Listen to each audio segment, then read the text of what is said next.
नमस्कार, स्वागत है आपका चुनाव स्पेशल 2017 सेमीफाइनल में। इस वक्त आपके साथ मैं हूं अभिनव अभी। आज बात उत्तर प्रदेश चुनाव को लेकर करेंगे। केंद्र में रखेंगे बागपत को और उसके विधानसभा सीटों का आकलन करेंगे। जानेंगे वहां के कौन से मुद्दे हैं जो इस बार जनता के बीच है और जनता किन मुद्दों पर इस बार वोट करने जा रही है। तो अलग अलग जगहों पर हम विश्लेषण करते हैं और आपके सामने एक चर्चा रखते हैं ताकि जो वहां के मतदाता हैं वो समझ सके कि इस बार के चुनाव में मसले हैं क्या और क्या, जब वो वोट डालने जाए तो कौन से मुद्दे सबसे ज्यादा उनके जहन में होने चाहिए थे, क्या जरूरी है और किस तरीके से राजनीतिक जो पार्टियां हैं वो उन्हें इस बार बरकराने की जो कोशिश कर रही हैं, जो अपनी तरफ से मुद्दे उन पर थोपने की उनकी कोशिश है उसमें वो कामयाब ना हो पाए और बेहतर उम्मीदवार का चयन जनता करने में कामयाबी हासिल करे। इस कोशिश को ध्यान में रखकर हम ये चर्चा करते हैं। इसी पर बातचीत करने के लिए हमारे साथ एक पैनल मौजूद है। आपको रूबरू करा दे, हमारे साथ मीनाक्षी हमारी सहयोगी हैं जो कि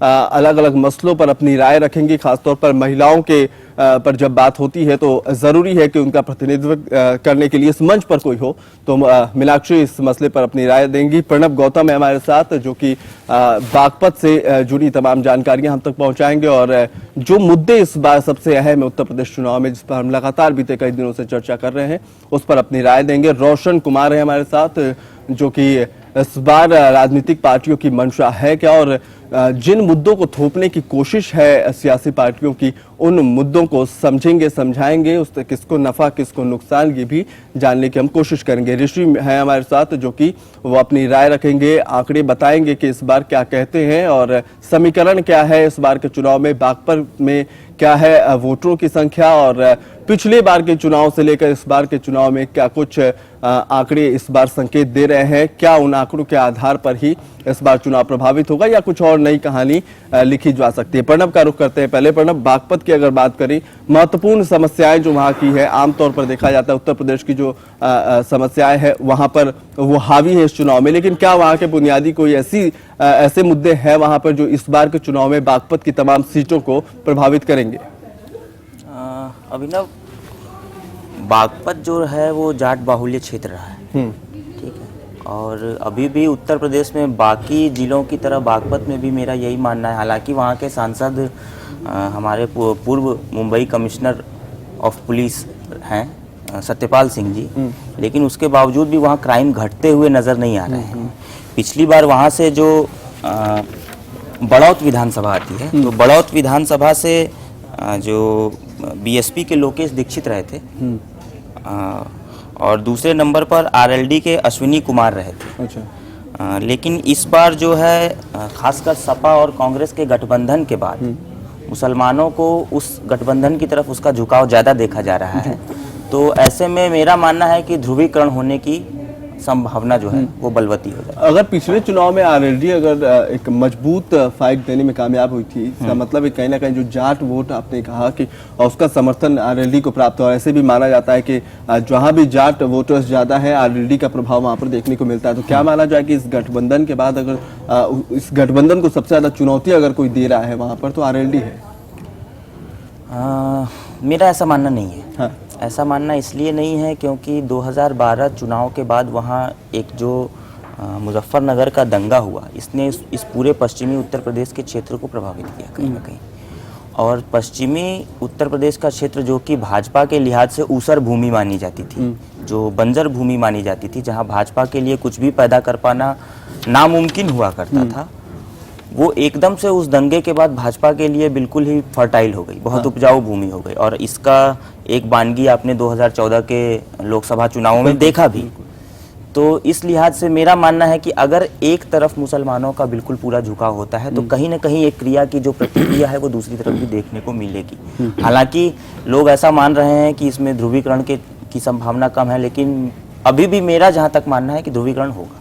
देखिए, पूरे उत्तर प्रदेश के लिहाज से भी अगर बात करें प्रणब, जो बातें आप बता रहे हैं कि चूंकि अगर ध्रुवीकरण की स्थितियां बनती हैं तो कई जगहों पर इसका फायदा बीजेपी को भी मिल जाता है, खुद ब खुद मिल जाता है। और ऐसे में अगर सपा और कांग्रेस का एक साथ आना, अभी ना होता क्या है, एक शांत ध्रुवीकरण होता है। हाँ। जो बिल्कुल जैसे बसपा का वोटर होता है, हाँ। वो बहुत शालीन और शांत माना जाता है, वो किसी को कुछ नहीं बताता, वो किसी चुनावी आंकड़े में विश्वास नहीं करता, वो बहुत चुपचाप रहता है और बस मतदान के दिन जाके बटन दबा देता है। तो तो ये शांत ध्रुवीकरण जब तक होता है तब तक ये एक तरफा होगा माना जा सकता है। लेकिन ये जो ध्रुवीकरण मैं देख पा रहा हूँ उसमें यही देख पा रहा हूँ कि ये बहुत ही कहीं ना कहीं ये लाउड है, ये चिल्ला चिल्ला कर कह रहा है कि ध्रुवीकरण हो रहा है, और अगर ये एक तरफ होगा तो दूसरी तरफ भी होना उसका लाजमी।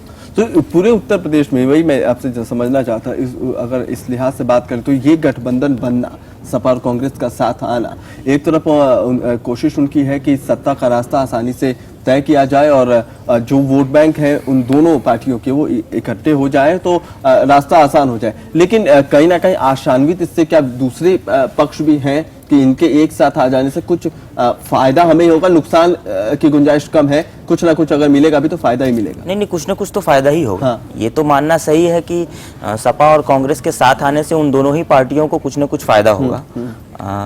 लेकिन इसका ज्यादातर नुकसान मुझे बीएसपी के खाते में जाता हुआ दिखता है, क्योंकि बीएसपी इस बार उन्होंने लगभग 100 के आसपास, 100 से ज्यादा ही मुस्लिम उम्मीदवारों को टिकट दिया था।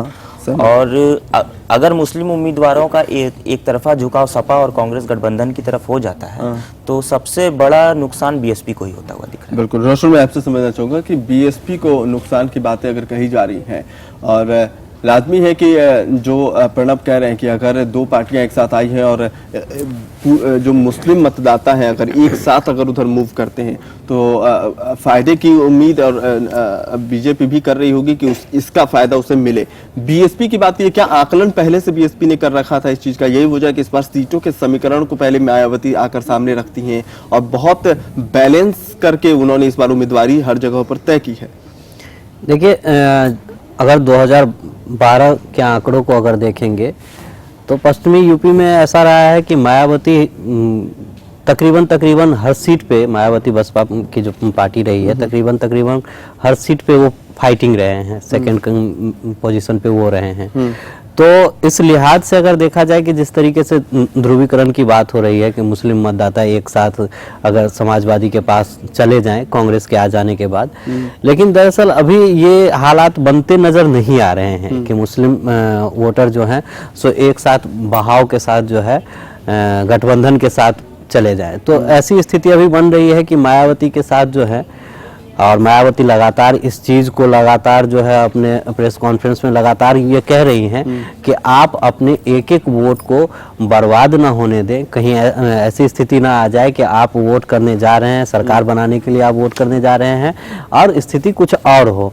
तो वो इस चीज़ को जो है बड़े बेबाक होकर के, बड़े खुल करके कह रही है कि आप अपने वोट का इस्तेमाल जो है वो हमारी पार्टी के लिए कीजिए, हमारे उम्मीदवार के लिए कीजिए और इसका जो है आपको लाभ भी मिलेगा। आपको मैं बताऊं, जो समीकरण की बात होती है, आमतौर पर मायावती जानी जाती है कि दलित और ब्राह्मण वोटों को एकजुट करके वो उन्होंने सत्ता पर कब्जा भी जमाया था और उनकी कोशिश भी लगातार ये रही। इस बार जो उम्मीदवारी उन्होंने तय की, अगर देखा जाए हर तबके को, हर वर्ग को छूने की उनकी कोशिश है। देखिए, ये कार्ड जो है ना, दरअसल 2012 के विधानसभा चुनाव में उन्होंने एक शिगुफा छोड़ा था कि अगर वो जीत करके आती हैं तो ब्राह्मणों को जो है आरक्षण दिया जाएगा। इस तरीके से उन्होंने एक शिगुफा छोड़ा था। बावजूद क्या हुआ कि उनकी पार्टी जो है बुरी तरीके से जो है हार गई और सरकार में नहीं बन पाई। लोकसभा में तो ऐसा रहा कि खाता भी नहीं खोल पाई।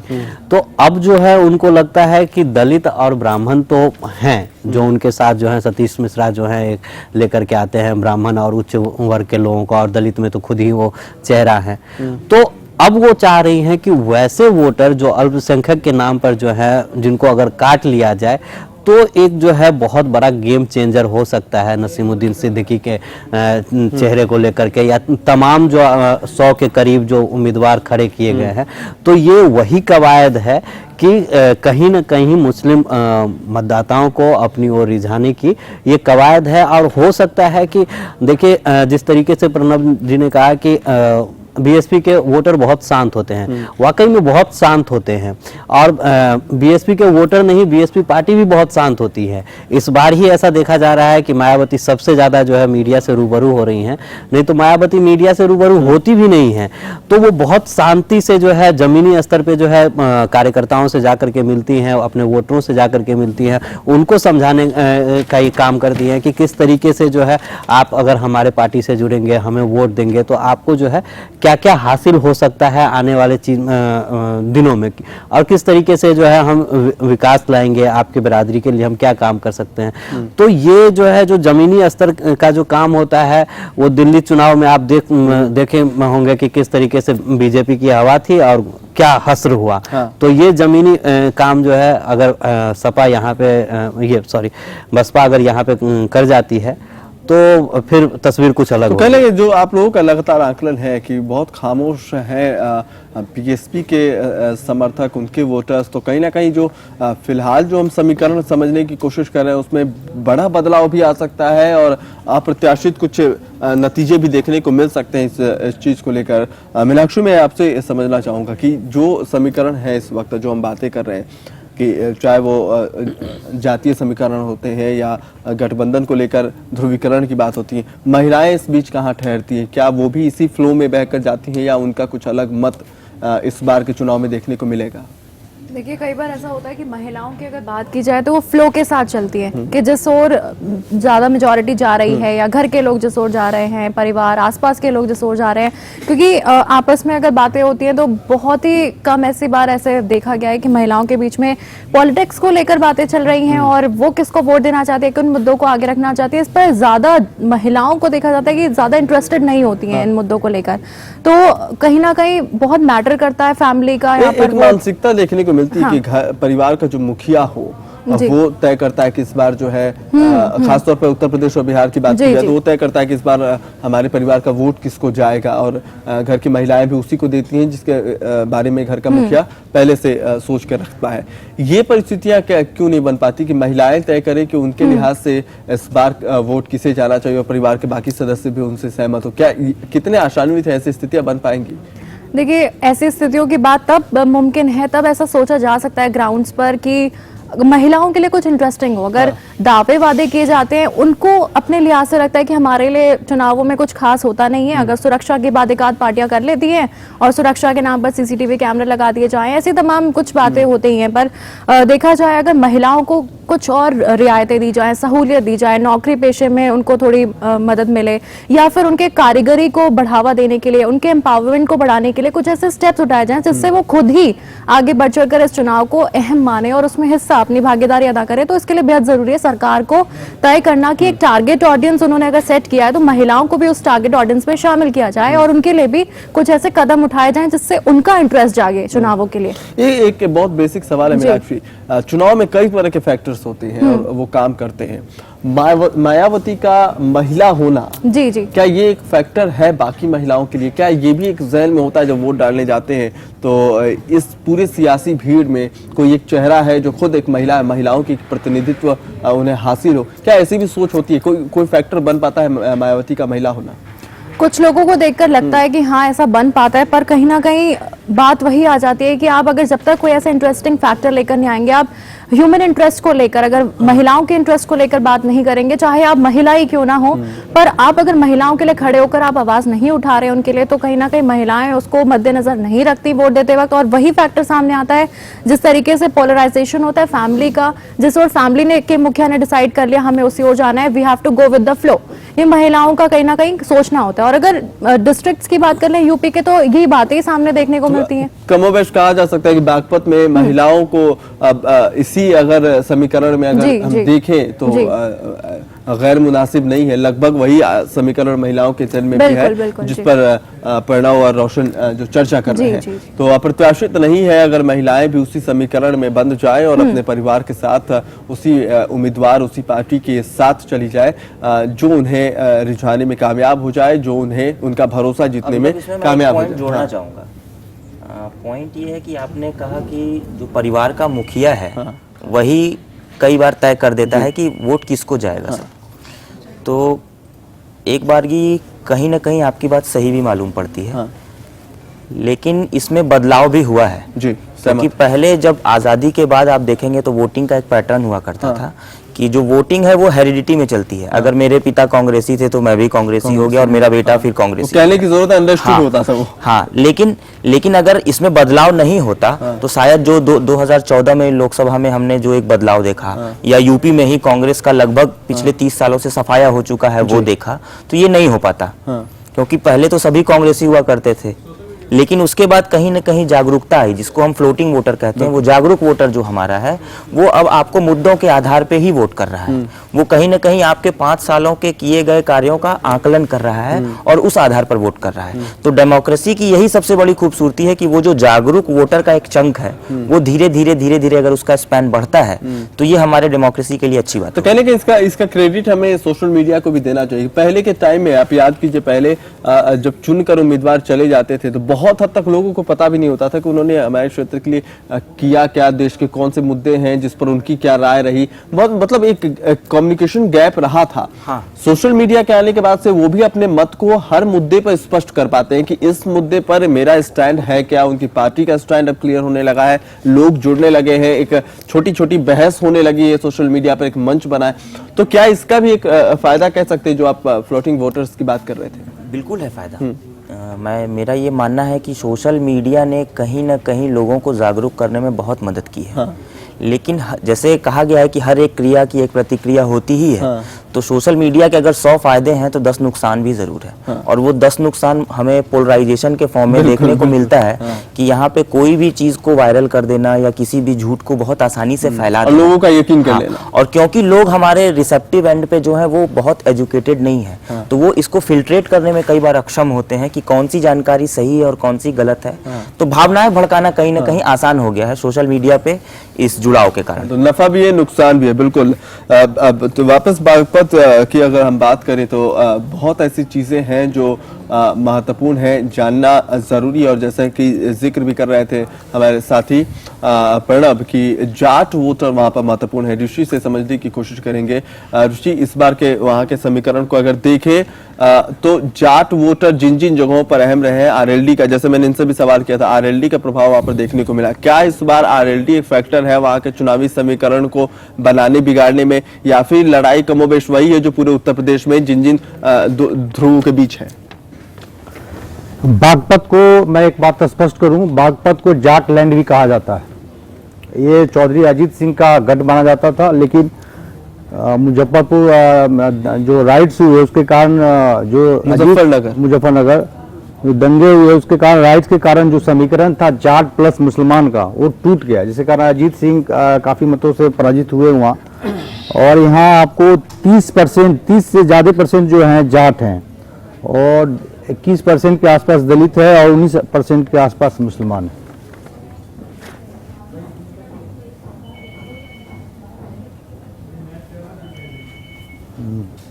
चलिए, तो ये आंकड़े थे और इन आंकड़ों को समझेंगे। हमारे साथ एक सियासी चेहरा भी जुड़ा है, बीजेपी नेता अनिल पंडित हैं। उनसे भी हम जानेंगे कि उनकी क्या राय है और इस बार बीजेपी इस पूरे क्षेत्र में, खासतौर पर अगर बात करें बागपत की, तो वहां पर किस तरह की चुनौती वो प्रस्तुत कर रही है। इससे पहले एक रिपोर्ट हम आपको दिखाते हैं, उस रिपोर्ट को देखिए, समझिए वहां के मुद्दे क्या है, उसके बाद इसको चर्चा को आगे बढ़ाएंगे। यूपी में चुनाव की तारीखें दिन पर दिन नजदीक आती जा रही हैं और पश्चिमी उत्तर प्रदेश में सरगर्मी भी बढ़ती जा रही है। जहां बाकी जिलों में एसपी, बीएसपी और बीजेपी टकराती दिख रही है, तो वहीं कुछ जिले ऐसे भी हैं जहां एक और चुनावी दिग्गज सबको मात देता दिख रहा है, और वो है चौधरी चरण सिंह की विरासत संभाल रहे चौधरी अजीत सिंह। साल 2013 के दंगों के बाद जो जाट समुदाय आरएलडी से छिटक गया था, वो एक बार फिर किसान राजनीति की ओर लौट रहा है। हर बार के चुनाव में अलग अलग राजनीतिक दलों के साथ गठबंधन करने के बावजूद राष्ट्रीय लोकदल को उत्तर प्रदेश की पश्चिमी बेल्ट से अच्छा खासा वोट मिलता रहा है। इसका सबसे बड़ा कारण इस इलाके का जाट बाहुल्य होना है। अकेले पार्टी के सर्वेसर्वा अजीत सिंह की ही बात करें तो बागपत संसदीय क्षेत्र के रास्ते से वे अब तक 6 बार संसद पहुंच चुके हैं। छपरौली विधानसभा कुल मतदाता 2,79,600, पुरुष मतदाता 1,64,057, महिला मतदाता 1,15,541, साल 2012 के चुनाव नतीजे। राष्ट्रीय लोकदल के वीरपाल राठी रहे विजेता। दूसरे स्थान पर बीएसपी के देवपाल सिंह रहे। विधानसभा चुनाव 2017 के उम्मीदवार बीजेपी सत्येंद्र तगा, बीएसपी राजबाला देवी, एसपी और कांग्रेस मनोज चौधरी। बड़ौत विधानसभा कुल मतदाता 2,51,139। पुरुष मतदाता 1,45,632। महिला मतदाता 1,05,632। साल 2012 के चुनाव नतीजे। बीएसपी के लोकेश दीक्षित विजेता रहे। आरएलडी के अश्विनी कुमार दूसरे स्थान पर। सीट के अस्तित्व में आने के बाद से सिर्फ एक बार ही विधानसभा चुनाव हुए हैं। विधानसभा चुनाव 2017 के उम्मीदवार बीजेपी कृष्णपाल मलिक, एसपी और कांग्रेस सोकेंद्र तोमर, आरएलडी साहब सिंह। बागपत विधानसभा कुल मतदाता 2,63,492। पुरुष मतदाता 1,63,492। महिला मतदाता 1,13,590। साल 2012 के चुनाव नतीजे। बीएसपी की हेमलता चौधरी रहे विजेता। आरएलडी के कोकब हमीद खान रहे दूसरे स्थान पर। साल 2007 के चुनाव नतीजे। आरएलडी के कोकब हमीद खान रहे पहले स्थान पर। सपा के साहिब सिंह रहे दूसरे स्थान पर। विधानसभा चुनाव 2017 के उम्मीदवार बीजेपी योगेश धामा, एसपी और कांग्रेस कुलदीप उज्जवल। हर बार अपने नेता अजीत सिंह पर भरोसा करने वाली इस सीट में साल 2014 में अजीत को भी हार का मुंह देखना पड़ा था और बीजेपी ने इतिहास रचते हुए जाट राजनीति को तोड़ते हुए एक नई मिसाल कायम की। लेकिन इस विधानसभा चुनावों में क्या बीजेपी अपने 2014 के जादू को दोहरा पाएगी या दोबारा अजीत सिंह की चौधराहट इस जाट बाहुल्य जिले में देखने को मिलेगी? विधानसभा क्षेत्र के बागपत में शामिल होने से भी कुछ समीकरण बदल सकते हैं। राजनीतिक समीकरणों का मानना है कि ये इलाका मुजफ्फरनगर जिले से पूरी तरह से अलग हुआ है और ऐसे में वहां हुए दंगे की आंच भी बागपत सीट पर असर डाल सकती है।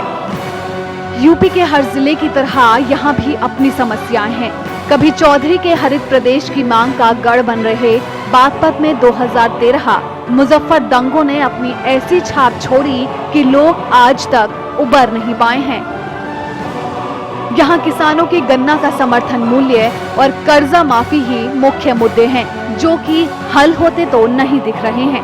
अब जिले का किसान मतदाता किस ओर जाएगा ये तो 11 मार्च को ही सामने आ पाएगा। इससे पहले तो सिर्फ सन्नाटा बता रहा है कि 2013 व 14 का तूफान किस तेजी से गुजरा है। मतदाताओं की चुप्पी सियासी दलों की धड़कनों को बढ़ा रही है। प्रोग्रामिंग डेस्क प्रतिनिधि। तो बागपत नया जरूर है लेकिन प्रभावशाली है और पूरे उत्तर प्रदेश को प्रभावित करता रहा है। और जैसा हमने रिपोर्ट के जरिए देखा कि अजीत सिंह का यहाँ प्रभाव देखने को मिलता है। यही वजह है कि आरएलडी ने यहाँ पर जाट वोटर्स को बांधे रखने में कामयाबी हासिल की है। हालांकि ये तिलिस्म टूटा था 2014 में। तो इससे पर चर्चा करेंगे। हमारे साथ अनिल पंडित जुड़ गए हैं, बीजेपी नेता। स्वागत है अनिल जी आपका प्रतिनिधि में। आपके पास आए हम, उसके पहले एक दर्शक हमारे साथ जुड़े हुए हैं, उनसे बात कर लेते हैं। स्वागत है आपका प्रतिनिधि में। नाम बताइए, कहां से बात कर रहे हैं आप? जी मेरा नाम बबलू है, मैं बांदा से बोल रहा हूँ। जी बबलू जी स्वागत है, बताइए क्या कहेंगे? सबसे पहले तो मैं आपको धन्यवाद देना चाहता हूँ शुक्रिया आपके चैनल के लिए। जी जी। और सभी जो आपके साथ पार्टिसिपेट कर रहे हैं जी उन सभी लोगों को मेरी तरफ से बहुत बहुत शुभकामनाएं। जी शुक्रिया। मैं अभिनव जी पहले भी आपसे बात कर चुका हूँ जी और उस दिन मैंने ये कहा था आपसे हाँ। कि मेरे सवाल का जवाब आप तो छोड़िए, नेता भी नहीं दे पाएंगे। हाँ क्योंकि मैंने उस दिन सवाल भी ऐसे पूछे थे आपसे। जी। दरअसल मसला ये हो जाता है कि हम कोई भी बात करते हैं हाँ चुनाव के बारे में हो और चुनावी चर्चा भी चल रही है आप जी, लोगों जी। की, और इस समय हम लोग व्यापार से बिल्कुल टूटे बैठे हैं। सहमत हूँ। तो दिन भर हम लोग टीवी देख रहे हैं हम्म। और बार बार हमारे प्रिय आलोक जी ये पूछा करते हैं हाँ कि हमारा चैनल कितने % लोग देखते होंगे। हाँ तो जो थोड़ा सा भी दिमाग लगाते हैं हाँ वो बहुत अच्छी तरह से कलेक्ट करके आपके चैनल को बहुत बड़ी भूमिका देते हैं। जी ये और एक हादसा उस दिन हुआ जब आलोक जी ने जो है डिबेट की थी जी संडे के दिन। हम्म। काफी लंबी डिबेट थी उनकी। हाँ तो उनको किसी कॉलर ने जो है गलत शब्द बोल दिए थे कि मतलब आप जो कर रहे हैं वो ठीक नहीं कर रहे। जी तो उसमें वो बहुत तेज झुंझला गए थे और वो ये कह रहे थे कि मैं आप लोगों के लिए कर रहा हूँ। हाँ लेकिन उसके बावजूद कोई वो भक्त थे बहुत बड़े, हाँ जैसे हम आलोक जी के भक्त हो गए हैं अच्छा इसी तरह। हाँ तो वो इस उम्र में न पड़े। ज्यादा अच्छी बात ये है। बबलू जी तो वो किसी एक प्रणब कुछ कॉलर कह रहे हैं। बबलू जी प्रणब कुछ कह रहे हैं। एक विरोधाभास है। आपने फिर कहा कि जैसे आप आलोक जी के भक्त हो गए हैं। दरअसल यही तो आलोक जी आपको समझाने की कोशिश कर रहे हैं कि आप भक्त मत बनिए, आप व्यक्ति पूजा से ऊपर उठिए, अपने आप को उस जागरूक मतदाता में शामिल कीजिए जो 5 साल के किए गए कार्यों का आकलन करने के बाद ही अब जो सबसे अच्छे विकल्प मौजूद हैं उनको वोट करेगा। उसमें शामिल होना ज्यादा जरूरी है, किसी की भक्ति जरूरी नहीं है। यही तो वो सिखाने की कोशिश कर रहे हैं इतने दिन से। आप फिर कहां फंस रहे हैं? कल को फिर पता चला अगर आलोक जी ही कुछ गड़बड़ निकल गए। नहीं, ऐसा नहीं है। केजरीवाल के बहुत भक्त हुए, नरेंद्र मोदी के बहुत भक्त हुए, इसलिए किसी की भक्ति मत कीजिए। भक्त बनने की परंपरा ही गलत है। खुद आलोक जी का कहना है कि उनकी भक्ति मत कीजिए। आप समझाइए हमको। हम लगभग काफी उम्र है हमारी, आपसे हो सकता है 2-4 साल ज्यादा हो। जी मेरी बात भी समझिए। जी शायद मेरी उम्र आपसे 2-4 साल ज्यादा हो या लगभग हो सकता है कि मैं आपके बराबर का हूँ। हाँ जी मसला ये है कि हर दौर से हम लोग गुजर चुके हैं हाँ और जब वो 40 के आसपास हो जाता है जी तो उसको सारे उम्र के तजुर्बे आने लगते हैं। हम्म। इंसान को सारी अच्छाइयाँ उसके सामने वाले व्यक्ति की अच्छाइयाँ दिखाई देने लगती हैं। हम्म। अगर बात से अगर समझा जाए जी तो आलोक जी जितनी भी बातें करते हैं तो उसका कोई बेनिफिट तो हमसे लेते नहीं है वो। हाँ भाई हमको जो भी देते हैं वो ज्ञान देते हैं हम्म। और हम उनको जो चीजें बताते हैं, टिप्स बताते हैं, तो वो भी हम उनको बिना किसी उसके देते हैं। हमदर्दी जहाँ पैदा होती है, जी एक अपनापन जहाँ पैदा होता है, हाँ। वो एक दूसरे में जो है इंसानियत की भावना से। सहमत हूँ। जैसे अभी भी आप मुझको सुन रहे हैं, मैं आपको सुन रहा हूँ, तो जब हमारे अंदर के विचार जो है मिल रहे होंगे हाँ तभी तभी हम आपको बिल्कुल एक्सेप्ट करेंगे। बिल्कुल बबलू जी, कहा जाता है जाकी रही भावना जैसी, प्रभु मूरत देखी तिन तैसी। तो क्योंकि आप खुद अच्छे नहीं, हैं तो आप सबके अंदर वो अच्छाई देख पा रहे हैं।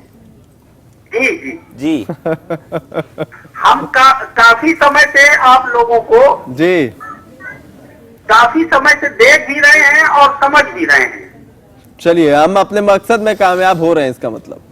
जी, और आपका चैनल, मैं ये बताना चाहता हूँ आपको बड़े हर्ष के साथ कि जी। आपका चैनल सबसे ज्यादा, हम्म। जो मेरे दोस्त यार है, मैं बांदा का रहने वाला हूँ, बांदा डिस्ट्रिक्ट है, हम्म।